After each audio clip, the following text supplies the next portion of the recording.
autism is often misdiagnosed and complex to understand. The condition appears to be spreading rapidly in South Africa, and today marks World Autism Awareness Day. To highlight this day, creators of Sam the Hedgehog, a beautifully rendered animation short film, raises awareness about autism acceptance. But due to the incredibly high cost of animation, it's yet to be completed, so the creators are currently raising funding. Before we chat some more about it, let's take a look.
Well, a story that needs to be told indeed. That I'm joined now by Michael Clark, co-director of MAAN Creative, who joins us, very lucky fish that he is, in the Eastern Cape. Michael, thanks for your time this evening. We just saw a snippet of what Sam the Hedgehog looks like, what he's about.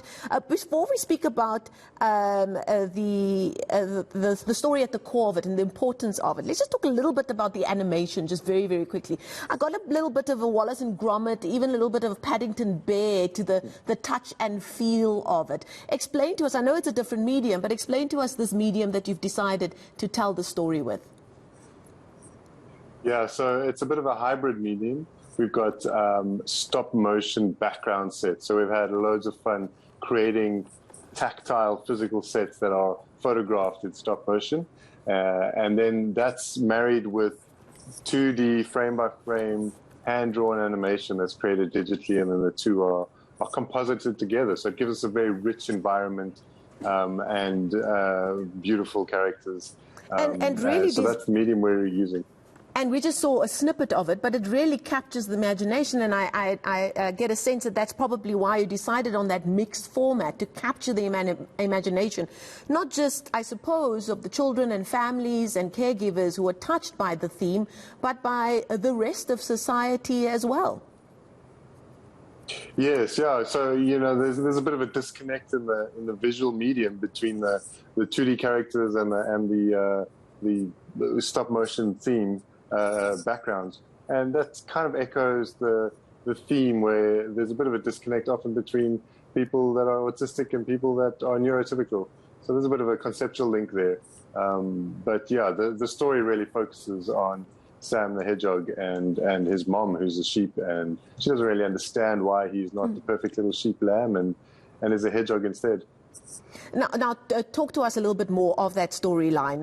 Obviously, you guys are the creators. There would have been a writer involved, but you've worked very closely with experts in the field. Like, I know the Bella Vista School, I think here in Johannesburg, is widely respected in terms of the education and care that they're able to give to children living with autism and their families. Talk to us about how you've put the storyline together and brought it to this stage. Yeah, so actually my wife works at Bella Vista School, and that was the original connection to the theme.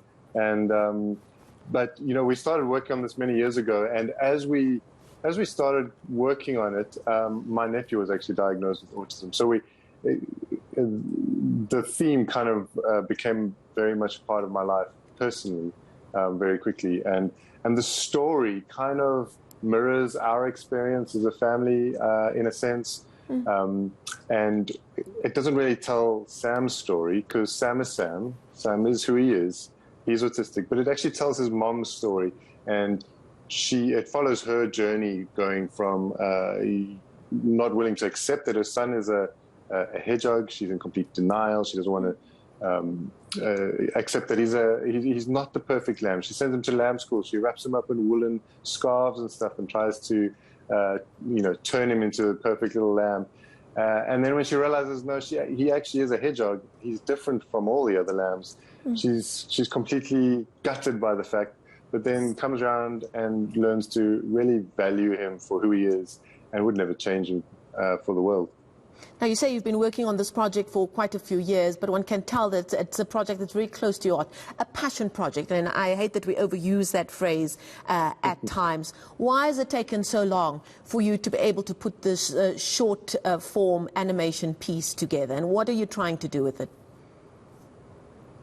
Yeah, that's a great question. So animation is particularly expensive as a medium, especially if you do it to a very high level of proficiency. You know, if you're telling Pixar level stories, that's an incredibly expensive medium. And funding for animation is particularly hard to come by in South Africa. So we've had some small grants. We've run a crowdfunding campaign, but most of the film has really been self-funded. And that's why it's taken us so long. It has literally been a passion project that we put all our spare time into. So currently it's about 60% complete, and we're now running a new campaign to fund hopefully the last final stretch of production. Well, here's your moment to plug. What do you need and how can people help? So we've got a very exciting project. Many people may have heard of NFTs, which are basically digital artworks that are sold on the blockchain. And as a sort of category, it really blew up and became very popular last year. So we're hoping to tap into this new market in a sense and reach a global audience. And we've taken the sets and the characters that we already had from the film, and we've turned them into a set of randomly generated NFTs, which you can see on screen. So there's 8,128 of them. They're being sold on the Ethereum blockchain for 0.05 ETH each.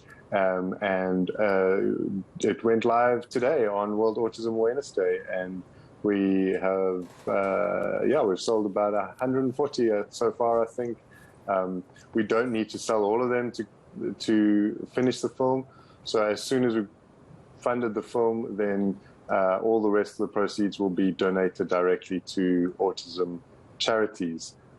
So if anybody would like to know more about the project, would like to maybe mint a hedgie of their own, then you can go to our website, thehedgie.fund. And we've also got more information at samthehedgehog.com. Fantastic. Before I let you go, however, it seems like the environment is perfect right now to bring out a film of this kind, because more and more you're seeing animation films coming out with very strong and much deeper messages than one would think a lot of these films came out with before. I think immediately of the movie Inside Out, an animation film that had me blubbing away from beginning to end. Just recently there's Turning Red that's come out. I haven't seen it yet. Apparently it talks to children in a way about menstruation. It's an exciting and very meaningful time to be involved in the animation industry, isn't it? Yes, absolutely, particularly in South Africa, because I think there's growing attention on from the rest of the world on African storytelling, and the local animation industry is on the verge of really, I think, breaking out worldwide. But animation is a particularly powerful storytelling medium, and there's particularly for stories with sensitive subject matter, animation can really provide a fantastic way to tackle those sorts of themes. And that's what we're hoping this film will really do is, funnily enough, we don't actually mention autism by name in the film. It's more of an allegory, and we're hoping that it'll provide the basis for, people to understand autism through telling a really compelling story. Okay, great. We're going to leave it there. Thank you so much for coming on air and telling us your story. And let's hope we can get as many people involved to get that film completed. Good luck to you and the rest of your team.